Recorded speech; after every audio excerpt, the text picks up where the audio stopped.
My name is Ian Cashton, and welcome to Start Me Up Videos. Today, we are joined by Dr. Stephen Gideon to discuss proper techniques to business plan writing. Thanks for joining us, Steve. My pleasure. Steve, you've started over a dozen companies, venture capital firms, and nonprofits. Can you tell us about your most recent? I haven't started over a dozen. I've been CEO turned around or started over a dozen. My most recent company probably would have been 3DNA. It's we raised 5 rounds of financing, 5 or 6 rounds of financing, and it's the #1 download in our product category for the last year. Grew the company to over $1 million in revenue, over 20 employees before declaring victory and moving on. Congratulations on your success. Thanks. And you've also started a number of venture capital firms, correct?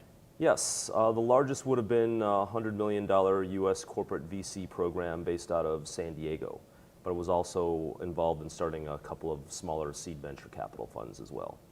So you've had both perspectives. You've asked for money as an entrepreneur, and you've spent someone else's money as a venture capitalist. Can you tell us about the different perspectives on both these business plans? It really does give you a very different perspective when it's your baby and you're passionate about it and you don't understand why don't these idiots get it.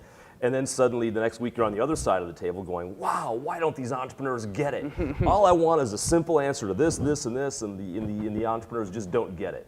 So yeah, it's really given me an interesting perspective on seeing both the buy and sell side of the transactions. And now you teach business plan writing, correct? That's given me an even bigger perspective on it. I think Confucius said something like, to really understand something, if you hear something, you learn it a little bit. If you do something, you learn it more. But to learn it the best, you have to teach somebody else something. So it sounds like a business plan is a useful tool for just the entrepreneur, just to get their ideas on paper? Business plans play a variety of roles. Certainly a number of the businesses I've started up, we never had a business plan. Mm-hmm. And I've seen a lot of well-written documents that say, don't waste your time writing a business plan. And certainly for some businesses, you shouldn't waste your time. Just get out there and just do it. Do it, do it, do it, and why bother to write it down on a piece of paper? But business plans certainly play a very key role for certain reasons.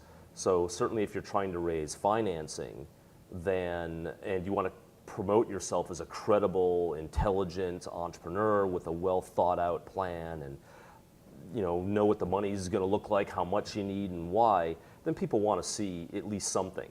You should keep it short. I would say very few people will read more than 20, 25 pages would be it. And a lot of people won't go beyond the executive summary before they make a decision on you. So yeah, there's a lot of different reasons to write a business plan though. Okay, so I'm an entrepreneur and I just decided I'm going to write a business plan. Good for you. Well, thank you. What are some strategies that I can get what's in my head right onto paper? Do I have to think about an outline before everything, or should I just start writing right away? Good question. I think that the writing the business plan itself is not nearly as important as the process by which you think through what is a successful business. That if you think through and write through what makes a successful business, and you figure out all those things, then the business plan will write itself. Mm-hmm. So when I teach the course, for example, what I start with is saying, just write down, week 2 or week 3 or something like that. Just tell me what your idea is. Clearly and succinctly, what is your idea? And surprisingly, that's hard for a lot of people. That they talk around it. It seems clear in their own mind, but when they try to put it down onto a piece of paper, like the idea gets buried under too many words. You got to be able to convey what your idea is in a sentence, maybe 2. If you're selling to your mom who loves you, maybe 3 sentences because she'll pay attention long enough. But if you can't clearly articulate it in a paragraph, then it's not clear in your own mind. And so that's the first phase, is just what is it? And then second phase I usually go through is I say, tell me in detail who your customer is and why they care. And very often what will happen is, as people think about who their customer is and why they care, they then have to go back and change what the original idea was. And so the idea of being able to really focus in on who that customer is so important. And most entrepreneurs don't get this. What they do is they say, I'm selling to women. Well, the problem is you can't sell to women. You know, the thing I like to say to students sometimes is, imagine you started your company. There's a telephone. Start making phone calls. You're selling to women. What are you going to do? Just pick up the phone, call the first person. Hi, are you a woman? Let me sell at you. You're going to stand on the street corner in a chicken outfit. Hey, women, buy my thing. Right? You have to have in mind a particular woman doing a particular thing. What is it about that particular individual that makes them pay attention to your idea, love your idea, and buy from you?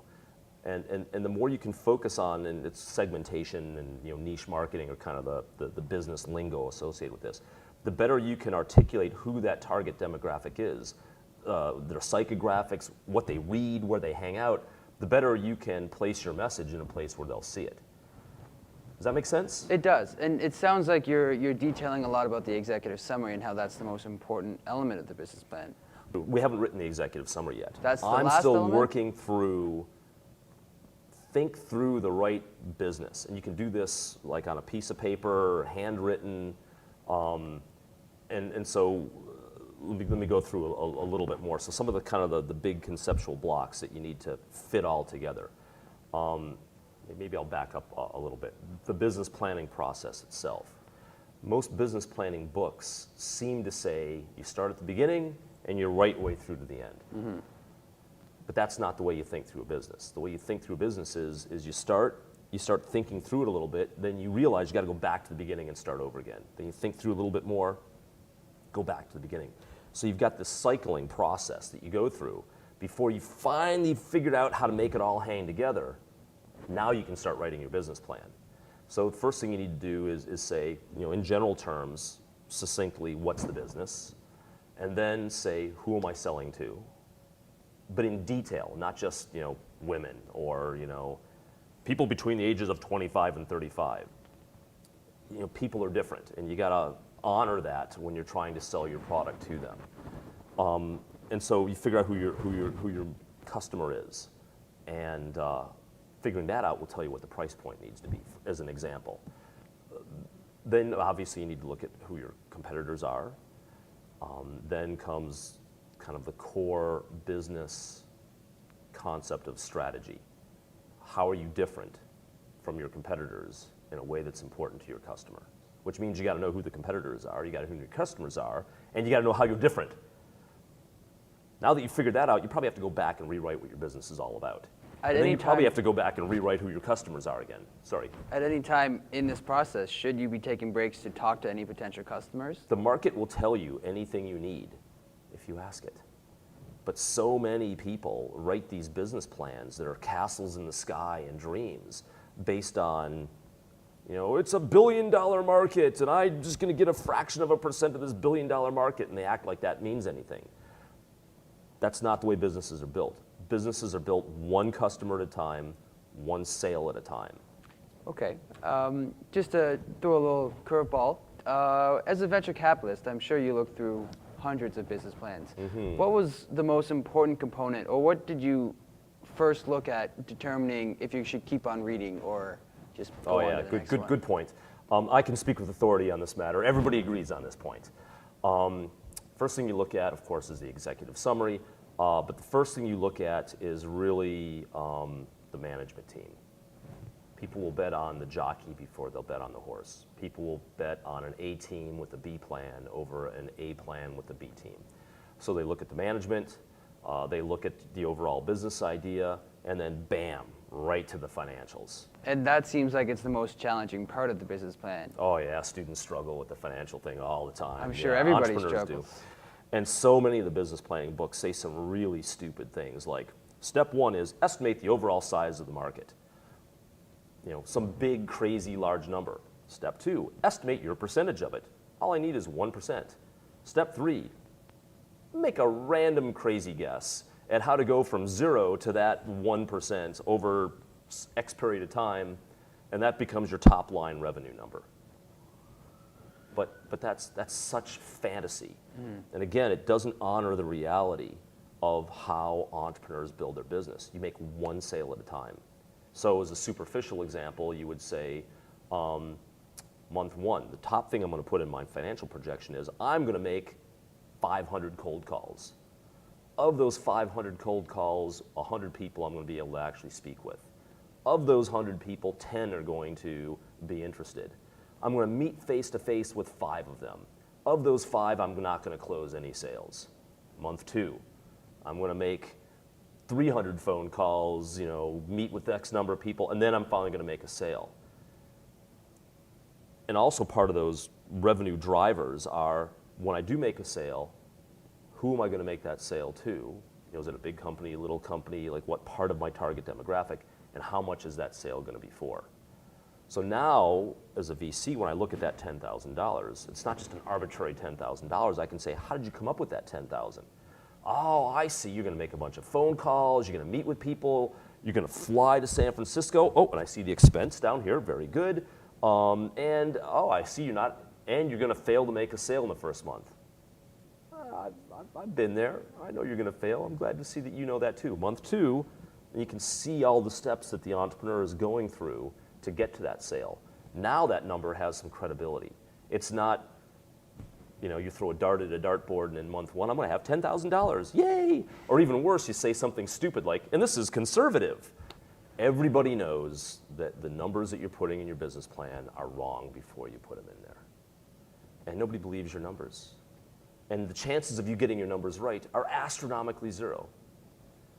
But the question is, once you've got my millions of dollars and you're 6 months in, and now the numbers are wrong, and we all know they're going to be wrong, the question is, has the projections given you a guide to management action? And so that's the real purpose of the financial numbers is, does it give you a guide to action? But let's say, for example, that you say, okay, on my spreadsheet, the first thing I'm going to do is I'm going to say I'm going to give away 10,000 brochures. Of those 10,000 brochures, we're going to get a 2% response rate where people go to our website. As a result, we're going to have a certain number of hits on our website. From the number of people that come to our website, we're going to convert a certain percentage of those to sales at a certain dollar value. And now, finally I hit my revenue number, which is, all those numbers added up basically, right? Month comes and goes, your numbers are wrong. The question is why? What did you fail to hit? Did you give away the right number of brochures? Yes, but we didn't get 2% response rate. Maybe we need to change the brochure.